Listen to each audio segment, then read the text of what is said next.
Hello guys, good morning everyone. आज चाहिँ असार 15 गते दही चिउरा खाने दिन हैन।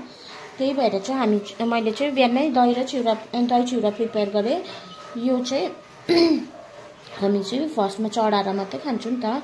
यो चाहिँ मन्दिर र बाहिर चढाउनेको लागि मैले प्रिपेयर गर्दैछु।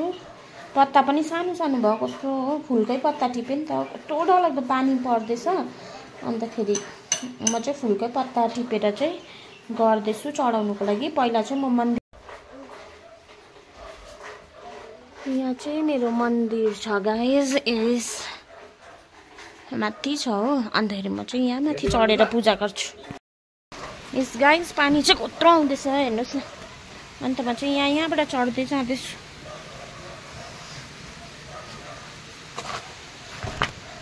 चढाएरै खानु पर्यो हैन।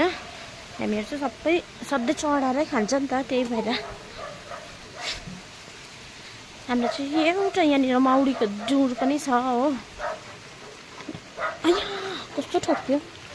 यहाँनिर चढाइदिइराख्छु हेर्नु, पानी परेको बुई हो। फेरि के लाठी है, यहीँबाट निस्केको भए पनि हुन्थ्यो नि। पर्दा पनि खोलेको छुइनँ आज। म पानी परेर पुरै ढिलो उठेँ नि त गाइस।